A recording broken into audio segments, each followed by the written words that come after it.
bendiga.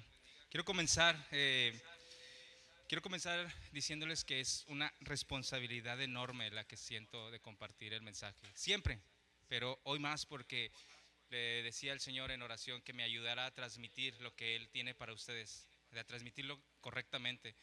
Porque a veces siento que hablo demasiado, si ustedes me conocen, hablo demasiado y, y siento que no transmito lo que debería de estar diciendo, pero le pedí al Señor que me ayudara a transmitir correctamente lo que Él tiene para ustedes. Y precisamente hoy concluimos la serie de Hechos para más. Y nada más antes de, quiero recordarles que la próxima semana hay el cambio de horario, nada más para que estén eh, conscientes y preparados para que no lleguen al finalizar el servicio o una hora antes de iniciar el servicio. Si llegan antes, súper bien, porque hay muchas cosas que hacer, ¿verdad? Eh, pero si llegan después, pues se lo van a perder. Eh, y en esta serie de Hechos para más, hemos visto cómo Dios deja la promesa del Espíritu Santo. Fue el primer sermón que dimos, la promesa fue el primer sermón que hablamos. Y vimos cómo esta promesa movió y motivó a la iglesia a que iniciara. Pero también vimos que lo que movió fuertemente a la iglesia fue el poder del Espíritu Santo. Y ese mover del Espíritu Santo en las personas causó y ha causado a lo largo de la historia mártires que han muerto por la causa de Cristo. Pero todo ha sido con un propósito. Todo esto ha sido con un propósito, la salvación de las personas. Y la semana pasada pudimos ver que Dios nos llama a la acción, a ser instrumentos de su poder en este mundo. Y hoy terminamos la serie con el tema la obra de la iglesia en el mundo. Y necesito prenderlo, ahí está. La obra de la iglesia en el mundo, en todo el mundo. Y la gran idea que quiero compartir con ustedes es: el mundo está esperando lo que Dios quiere hacer a través de ti. Cuando tu obediencia se alinee con su poder, una fuerza imparable se desata para cambiar vidas, sanar corazones y traer esperanza. Hoy eres parte vital de esa misión de transformar el mundo y escribir una nueva historia. El propósito de la iglesia desde su nacimiento en el libro de los Hechos ha sido solamente uno, y es reconciliar al mundo con Dios. Ese es el propósito principal de la iglesia, reconciliar al mundo con Dios. ¿Y cómo funcionó esto? ¿O cuál fue el plan de Dios a través de reconciliar al mundo con Él mismo, a las personas, enviando a Jesús como Salvador? Ya estaba dentro del plan del Señor enviar a su Hijo a morir en una cruz y resucitar para reconciliar al mundo con Él. A veces creemos o nos han dicho que a quien se le pagó cuando Dios envió a su Hijo fue a Satanás, pero no, eso es mentira. El problema estaba entre Dios y el hombre, ¿sí? Era entre Dios y el hombre. El enemigo nada más había sido utilizado para causarnos daño y pecado, ¿verdad? Pero Dios estaba enojado con el ser humano y descargó toda su ira sobre su Hijo, y por eso nosotros tenemos acceso a la vida eterna gracias al sacrificio de Jesús. Y esta es la buena noticia que nosotros tenemos y que se nos ha compartido y que los apóstoles compartieron alrededor del mundo y que la iglesia del primer siglo compartía. Y esta verdad de la reconciliación fue gracias a Cristo. Y el propósito se cumple al llevar esta buena noticia a todas las personas alrededor del mundo. Ahí es donde se cumple este propósito. Esta buena noticia no solo cambió vidas, sino que transformó sociedades enteras, gobiernos, y motivó a la causa a muchas personas alrededor del mundo y a lo largo de los años. Pero lo importante de todo esto es el cómo. Sí, cómo la iglesia logró esto. Cómo la iglesia mantuvo ese paso, y fue imitando a Jesús. La iglesia ha demostrado el amor de Dios a lo largo de los años, a lo largo de su existencia, y se ha preocupado por todos aquellos que no han conocido del Señor. Y la manera que lo ha hecho es imitando a Jesús. Nosotros podemos ver en los evangelios cómo era Jesús, cuál era su personalidad, cómo actuaba, cómo se relacionaba con las personas y qué era lo que hacía. Y lo que quiero a través de este mensaje es que este mensaje te desafíe a hacer lo que la iglesia hacía en el primer siglo, a seguir haciendo lo que la iglesia hacía en el primer siglo. Hay un pasaje en el libro de los Hechos, capítulo 4, versículo 32 al 35, que dice lo siguiente: todos los creyentes estaban unidos de corazón y en espíritu. Consideraban que sus posesiones no eran propias, así que compartían todo lo que tenían. Los apóstoles daban testimonio con poder de la resurrección del Señor Jesús y de la gran bendición de Dios, y que la gran bendición de Dios estaba sobre todos ellos. No había necesitados entre ellos, porque los que tenían terrenos o casas los vendían y llevaban el dinero a los apóstoles para que ellos lo dieran a los que pasaban necesidad. Hoy quiero ver nada más 2 puntos. Una iglesia que impacta, y tú eres la iglesia de hoy. Son los 2 puntos que quiero tocar. La iglesia tenía tanto impacto en las personas que cada que se hablaba de Jesús, personas eran convertidas. Cada vez que alguien de los apóstoles, alguien de los seguidores de Jesús se levantaba y hablaba acerca de quién era Jesús, personas eran convertidas. Vemos en el libro de los Hechos que cuando Pedro se levanta y habla, más de 3,000 personas fueron convertidas. Vemos que cuando un apóstol se levanta, alguien decide seguir a Jesús. Vemos en los relatos de Hechos que cada vez que alguien hablaba, personas, ahí mismo dice que algunos no creían, pero otros creían y se arrepentían. Pero siempre que alguien hablaba acerca de Jesús, personas eran convertidas. Siempre. Eso es algo interesante. Y luego Hechos capítulo 2, versículo 45 nos recuerda que no se limitaban solamente a predicar, sino también a ayudar a otros. Dice, vendían sus propiedades y posesiones y compartían el dinero con aquellos en necesidad. Esta generosidad no solo transformó vidas individuales, sino que causó que una comunidad se considerara familia. Formó una comunidad, formó cristianos que se volvieron familia. ¿Cuántos de aquí se han sentido en familia con su grupo de vida? Amén, yo me he sentido en familia con mi grupo de vida. Y a lo largo de los años, la iglesia ha formado este círculo personal de personas. ¿Por qué? Porque estos realmente se preocupaban genuinamente por los demás. La iglesia era un refugio. Era un lugar seguro para los marginados. Era un lugar donde los esclavos, los enfermos, las mujeres y los que estaban oprimidos eran tratados con dignidad. La iglesia mostraba el amor de Cristo. Esta influencia era inevitable en todos los ámbitos sociales, políticos y familiares. Hechos capítulo 17, versículo 6 dice que: pero no hallándolos, trajeron a Jasón y a algunos hermanos ante las autoridades de la ciudad, gritando: estos que trastornan el mundo entero también han venido acá. Así los consideraban. Eran personas que trastornaban el mundo, eran cristianos que hacían que cuando ellos llegaban las cosas cambiaban, se trastornaban. ¿Por qué? Porque tenían una mentalidad, un propósito, una visión y estaban dispuestos a cualquier cosa con valentía, a permanecer fieles a lo que el Señor les había dicho. Si las cosas eran de una manera, de esa manera se mantenían, pero nosotros muchas veces no. Muchas veces no. Precisamente hoy en la mañana leía acerca de una iglesia bien grande que se formó en la ciudad de donde yo vengo, Río Bravo, Tamaulipas. La iglesia creció mucho hace algunos años, demasiado, 100, 200, 300, 400 personas, 500 personas, y tenía, se veía que iba para más. Estaban comprando un terreno bien grande y tenían esa prosperidad, pero de pronto, ¡pum!, se vino abajo totalmente. ¿Por qué? Porque empezaron a hacer las cosas mal. Empezaron a entrar en conflicto con hacer negocios turbulentos. Cuando nosotros nos mantenemos fieles al Señor en nuestro trabajo, con nuestra familia, en donde quiera que estamos, y decimos: esto es lo correcto, le pese a quien le pese, me corran o no me corran, nos mantenemos fieles al Señor y Él prospera eso. Les decía hace algunas semanas ya, a lo mejor algunos meses, cuando me encontraba en el otro trabajo, cuando me habían contratado en el otro trabajo porque se supone que era cristiano. Así me contrataron, así me dijo: porque se supone que eres cristiano y puedo depositar un poco más de confianza en ti. Ok, me mantuve ahí 3 años y estábamos... me llamaron para firmar un documento acerca de unas mentiras que eran por ahí. Entonces les dije: no puedo. ¿Cómo que no? Y te vamos a dar algo de dinero, etcétera, etcétera. Les dije: no puedo. Y pensé yo: ¿cómo me lo zafo? ¿Cómo le digo que no? Le dije: ¿recuerdas cuando el gerente, recuerdas cuando me contrataste? Dijo, sí, la razón por la que me contrataste es precisamente porque no quieres que haga esto con otros y tú me lo estás pidiendo.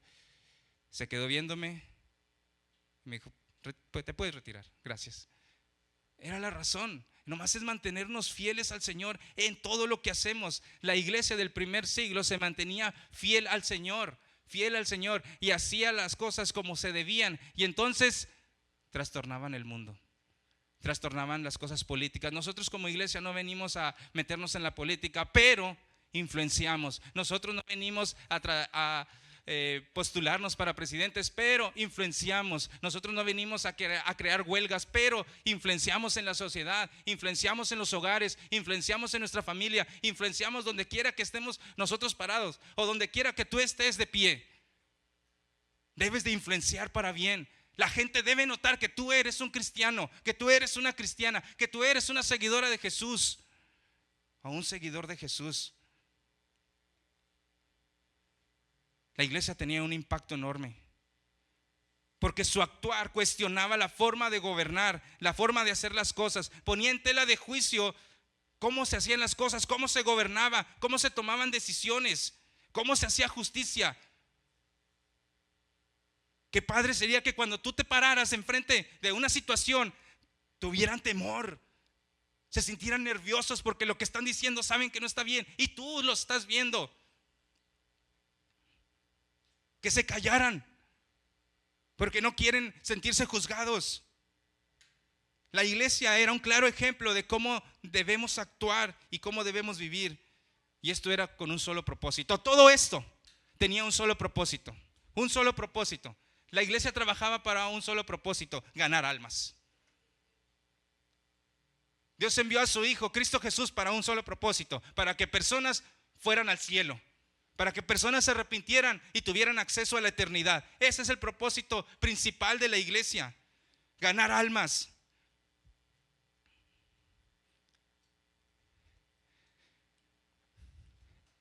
El mundo está esperando lo que Dios quiere hacer a través de ti.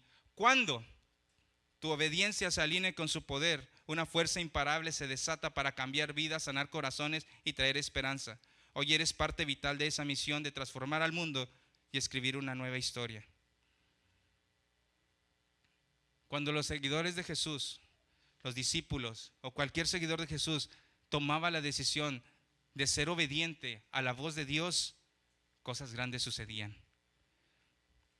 Milagros pasaban y cosas extraordinarias sucedían.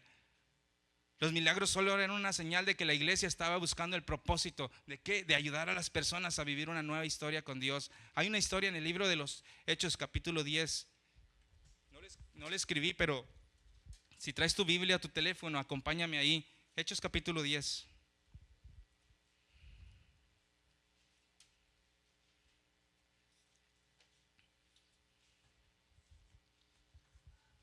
Dice en el versículo 10:1: en Cesarea vivía un oficial del ejército romano llamado Cornelio, quien era un capitán del regimiento italiano. Era un hombre devoto, temperoso de Dios, igual que todos los de su casa. Daba generosamente a los pobres y oraba a Dios con frecuencia. Una tarde, como a las 3, tuvo una visión en la cual vio que un ángel de Dios se le acercaba. Cornelio, dijo el ángel. Cornelio lo miró fijamente, aterrorizado. ¿Qué quieres, Señor?, le preguntó al ángel. Y el ángel contestó: Dios ha recibido tus oraciones y tus donativos a los pobres como una ofrenda. Ahora pues envía a algunos hombres a Jope y manda llamar a un hombre llamado Simón Pedro. Hasta ahí. Ahorita seguimos leyendo. Déjame te platico la historia para no leerla toda. Tú la puedes leer después. En esa historia vamos a ver a Pedro al día siguiente que tenía hambre, y mientras preparaban la comida él se subió a la azotea y entró en una éxtasis, dice la Biblia, y tuvo también una visión. La visión era que dice que era como una sábana blanca que bajaban todo tipo de animales, de todo tipo de animales, y una voz le decía: mata y come. Y Pedro se asustó y le dijo: no, ¿cómo voy a comer? Jamás he fallado una de las leyes judías de mi pueblo y ahorita quieres que peque. No. Y la voz le habló y le habló 3 veces, y entonces despertó y estaba preocupado pensando: ¿qué será esta visión? ¿Qué significará? Y mientras él hacía esto, los hombres que había enviado Cornelio llegaron, pero mientras él estaba preocupado recibió un mensaje del Señor. le llegó un WhatsApp. Sí. Y lo traía en sonido, entonces rápido lo vio. Le dijo Pedro, abajo de la casa hay 3 hombres. Versículo 19. Entre tanto, mientras Pedro trataba de descifrar la visión, el Espíritu Santo le dijo: 3 hombres han venido a buscarte. Levántate, baja y vete con ellos sin titubear. No preguntes, yo te estoy hablando. Vete con ellos, le dijo. Y Pedro fue obediente a la voz del Señor. Se va con ellos y vamos a encontrar en este mismo capítulo que en la casa de Cornelio está toda su familia y todos sus allegados, porque me imagino que Cornelio más o menos sabía lo que iba a pasar y mandó traer a toda su familia. Y cuando llega Pedro le dice: tú sabes que yo no debería estar aquí porque tú eres una persona que no pertenece a mi círculo. Es más, ni siquiera podemos sentarnos a comer contigo, ni siquiera puedo entrar en tu casa. Y mis hombres y yo estamos aquí nada más porque estamos siendo obedientes a la voz de Dios. ¿Qué quieres? Y Cornelio le dijo: pues yo no te traje, el Señor te trajo. Mejor dinos tú a qué vienes. Y entonces Pedro entendió y dijo: bueno, déjame te comparto el mensaje del Señor. Y mientras dice la Escritura que mientras Pedro estaba hablando, el Espíritu Santo descendió sobre ellos. Y entonces Pedro entendió que también los gentiles y todos nosotros teníamos acceso a la salvación. ¿Por qué te cuento esta historia? Porque la obediencia de Pedro hizo que tú y yo tengamos acceso a la salvación. La obediencia de personas hace que tú y yo podamos recibir salvación. No somos los fundadores de la salvación, no, pero cuando somos obedientes al Señor y vamos y le hablamos a otra persona de Cristo, la persona tiene la oportunidad de aceptar o no. Pero si tú y yo no somos obedientes, ni siquiera le brindamos esa oportunidad a alguien. Tenemos esa responsabilidad porque la conocemos. Somos la iglesia que el Señor quiere que seamos.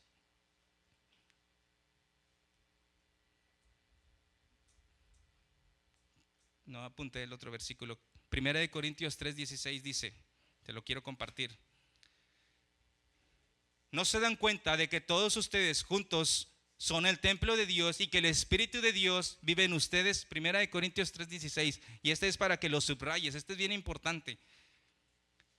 ¿No se dan cuenta? Es una pregunta. ¿No se dan cuenta de que todos ustedes juntos son el templo de Dios y que el Espíritu de Dios vive en ustedes? No nos podemos dar cuenta que el Espíritu de Dios vive en nosotros y por lo tanto somos el templo, somos la iglesia del Señor. Entonces donde quiera que tú vas, donde quiera que tú andas, donde quiera que tú te presentas, eres la iglesia del Señor. La iglesia del Señor no son estas paredes que vemos. Somos tú y yo que hemos decidido ser seguidores del Señor. Somos tú y yo que hemos decidido aceptar a Jesús como nuestro Salvador. Somos tú y yo cuando estamos allá afuera, cuando estamos en un ambiente turbulento, cuando estamos en situaciones difíciles. Somos tú y yo la iglesia del Señor. La semana pasada nos hablaban de que somos la sal de este mundo, de que somos llamados. Y a veces nos cuesta trabajo querer creer.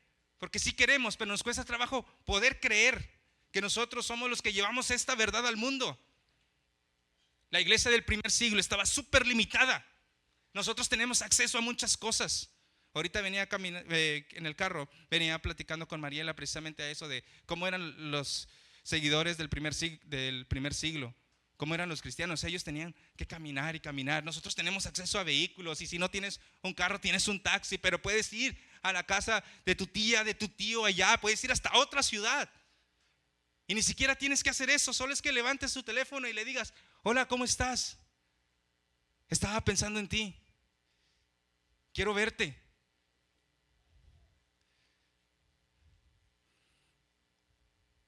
Nosotros no estamos tan limitados. La iglesia del primer siglo estaba limitada, pero eso no le impidió avanzar. Ellos daban testimonio de ser la iglesia que Dios quería que fueran. Nada limita a Jesús. Nuestro propósito es vivir como Dios quiere que vivamos. que nuestra vida refleje el amor de Cristo a otros, de ir por aquellos que aún no conocen de Jesús, de llevar ese testimonio a otros. Somos la luz en medio de las tinieblas. Yo no sé si lo has entendido, hoy lo hemos dicho muchas veces. Somos la luz en medio de las tinieblas. Somos esa luz. Por más pequeña que te sientas, eres luz. Y una luz pequeña, ¿a poco no te ayuda un encendedor cuando te metes a un cuarto oscuro? ¿Sí te ayuda? Mejor que nada. Y se vuelve grande porque todos los que están ahí la pueden ver. Esa es la luz que somos en este mundo lleno de tinieblas. ¿Quién de aquí tiene a alguien cercano que quisiera que conociera a Jesús? Yo tengo a alguien cercano que quisiera que conociera a Jesús. Déjame te digo que tú eres el instrumento que Dios va a usar para llamarlo a sus pies. Dudamos, sí dudamos, porque creemos que Dios lo va a llamar quién sabe por dónde. No, Dios te va a usar a ti para que Él venga a sus pies. Con tu vida misma, con el cambio que Dios está haciendo en ti, va a hacer que las personas se pregunten, ¿por qué? ¿Por qué ya no contesta así? ¿Por qué ya no actúa de esa manera? ¿Por qué ahora hace eso? ¿Por qué ya no va allá? ¿Por qué ya esto? ¿Por qué? ¿Por qué? Y se va a llenar la pregunta de por qué, que luego va a decir, a ver, pues ¿qué tanto está pasando? Quiero que me digas, porque no tenemos la voluntad de nosotros ir y decirle, está pasando esto. No, esperamos a que la persona tenga tantas dudas en su cabeza de por qué estamos actuando diferente, para que nos pregunte y luego nosotros podemos decir, es que voy a la iglesia. Pero no creas que siempre, voy a veces, porque hasta eso no somos valientes en decirle, soy cristiano, me hice cristiana. Y estoy decidido y estoy decidida, no soy perfecto, pero estoy decidido a cambiar mi vida. Pero por eso es muy importante la comunión con el Señor. Por eso es muy importante que abramos nuestra Biblia, que oremos, que mantengamos esa relación personal con el Señor. Porque así como se preguntan el por qué, fácil es que nos vean haciendo algo malo y dicen, no, sí, ya sabía que esto no iba a durar. Sí, así es. Por eso hay que mantenernos firmes. Es lo que dice la Escritura, que el Señor espera encontrar a su iglesia limpia, como una novia lista. Así nos tenemos que mantener. Tenemos que vivir como un seguidor de Jesús, hablar como un seguidor de Jesús, actuar como un seguidor de Jesús y ser la iglesia que Dios quiere que seamos. Imitar a Jesús significa estar dispuestos a servir, a sacrificarse, a preocuparse por los demás, por aquellos que no conocen de Dios. Cuando desinteresadamente ayudamos y cuando de verdad nos importa el corazón, los sentimientos de las personas, ellos lo saben. No podemos decir que no. Nosotros sabemos cuando alguien viene y nos atiende desinteresadamente. Hasta nos sentimos raros. ¿Por qué? Porque estamos impuestos a vivir de otra manera. El mundo está impuesto a vivir de otra manera. ¿A cómo? Y lo he dicho antes, favor con favor se paga.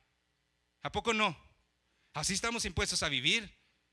Favor con favor se paga. Ya sabes que una vez platicando con unas personas, me regalaron una coca y yo, ¿verdad? Así como me la dieron, estaba bien fría, antes de que se le quitara lo frío. Y me dijeron, luego te va a pedir algo. Yo, pues ¿de qué se trata? ¿Verdad? Ya dije, ya ni modo, ya la llevo a la mitad. Que me pida la mitad de lo que me iba a pedir. ¿Por qué? Porque están impuestos a esto. A favor con favor se paga. Pero cuando nosotros desinteresadamente ayudamos a alguien, actuamos y hacemos el bien por alguien, están esperando a ver cuándo me irá a pedir el favor. Es que sí me ayudó y me ayudó bastante. Y pasa el tiempo y no. Nos damos cuenta y se dan cuenta que de verdad hay algo más ahí. Y no nos cuesta nada decirle, te ayudo porque Dios te ama. Nada nos cuesta decirle. Nada nos cuesta decirles, quiero sembrar en ti. Quiero ayudarte porque sé que el amor de Dios es bien grande y quiero transmitirlo. Esta es la manera en que Dios te está diciendo que te ama. En medio de este mundo donde la iglesia juega un papel desafiante y sobre todo en contra de una corriente muy fuerte. Es donde debemos ser valientes, valientes para hablar, valientes para defender lo que creemos, valientes para pararnos y decir, soy cristiano. Debemos ayudarnos, debemos asegurarnos de que nuestra motivación sea la misma que los primeros seguidores, ayudar a las personas a vivir una nueva historia con Dios. Ese es el propósito de la iglesia, ayudar a las personas a que comiencen una nueva historia con el Señor, salvar almas. Ese es el propósito tuyo. Aunque te hagas para un lado, aunque no quieras, no importa. Tú decidiste ser un seguidor de Jesús y es imposible que cuando obtenemos esa salvación no la queramos quedar y no compartirla con alguien. Es imposible. Estamos hechos para más. Vamos a dejar de preocuparnos por lo terrenal y vamos a comenzar a vivir por lo celestial. Dejemos de hacer tesoros en la tierra y hagamos tesoros en los cielos, donde Dios quiere una iglesia dispuesta. Porque los corazones dispuestos son los que serán transformados y son los corazones que van a ser usados. Es que no soy muy hábil. Es que no sé. Hablemos con valentía. Dios nos respalda. ¿A poco no entendemos eso? Lo leemos y lo leemos a través de los apóstoles, de los discípulos del Señor. Hablaban con valentía y el Señor los respaldaba. Déjame te digo algo, para que no se confunda. No le hablamos a las personas para llenar este lugar de gente. No, eso es lo que menos importa. Le hablamos a las personas porque realmente queremos que conozcan al Señor y que un día estén en el cielo. Si ellos encuentran un lugar más cerca de su casa donde reunirse, gloria a Dios. Si ellos encuentran un lugar allá donde se sienten más cómodos, gloria a Dios. No estamos aquí para llenar este lugar, estamos aquí para transformar vidas con el evangelio de Cristo. Y ya voy a terminar. Quiero recordar este pasaje que leímos primero. Dice, todos los creyentes estaban unidos de corazón y en espíritu. Consideraban que sus posesiones no eran propias. Ellos consideraban que sus posesiones no eran propias. Y te voy a decir que le digas al que está a tu lado, mis posesiones no son mías, son del Señor. Díselo al que está a tu lado.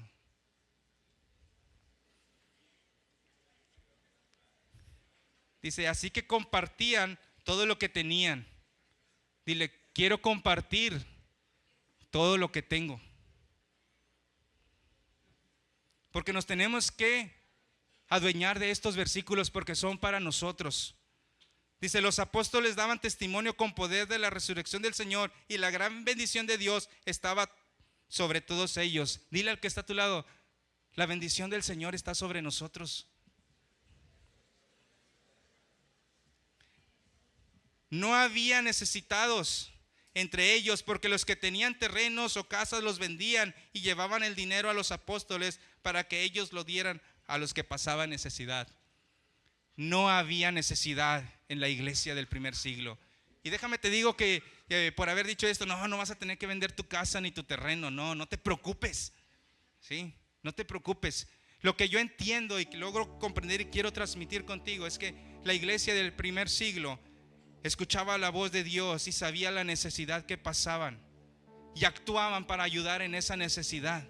Por eso no había ni una necesidad. No tiene que haber ninguna necesidad entre nosotros. No tenemos que estar sufriendo, no tenemos que estar padeciendo, porque para eso se hizo la iglesia, para eso Dios formó la iglesia, para cubrir toda necesidad, depresión, ansiedad, problemas, situaciones financieros, no financieros, problemas mentales, problemas físicos. No venimos a la iglesia con la publicidad de que ven y recibe tu milagro. No, venimos a la iglesia para obtener el milagro más grande que ya sucedió hace más de 2000 años, que Jesús venció la muerte. Y eso era suficiente para la iglesia del primer siglo. Todo lo demás les valía, les sobraba. Eso es lo que debe pasar con nosotros. Cuando nosotros nos enfoquemos en las almas para el Señor, obviamente los milagros suceden. ¿Por qué? Porque estamos creyendo en un Dios superpoderoso, en un Dios grande, en un Dios fuerte, en un Dios que cambia vidas, que transforma corazones, que hace prosperar y que nos da todo lo que necesitamos. Por eso quiero que el día de hoy no te vayas igual de aquí, que pongas todo lo que tienes en las manos del Señor y le digas: Señor, hoy no vengo a pedirte nada, hoy vengo a darte todo lo que tengo para tu obra, para ayudar a las personas a vivir una nueva historia con Dios. Pon en mi camino a las personas que tengo que ayudar.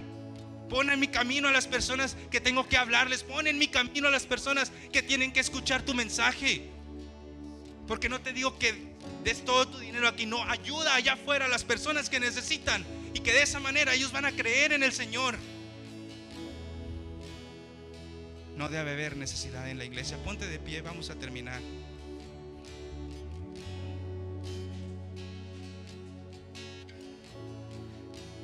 Debemos de preocuparnos por los que pasan necesidad, por nuestra ciudad, por nuestros vecinos, por todos los que están alrededor nuestro. Un día dijo Elí: si cerráramos mañana la iglesia, ¿lo notarían los vecinos? ¿Lo notaría nuestra ciudad?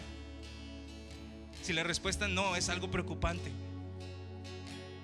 Si mañana cerráramos la iglesia, el mundo de allá afuera necesitaría notarlo. Entonces, manos a la obra. Tenemos que trabajar, tenemos que accionarnos, tenemos que pedirle a Dios que nos diga: Señor, ¿dónde? Pero mientras Él hace eso, nosotros vamos a darle hoy todo lo que tenemos para su obra. No lo necesita, déjame te digo, pero los corazones dispuestos, los corazones entregados son los que el Señor va a transformar y va a usar para su reino.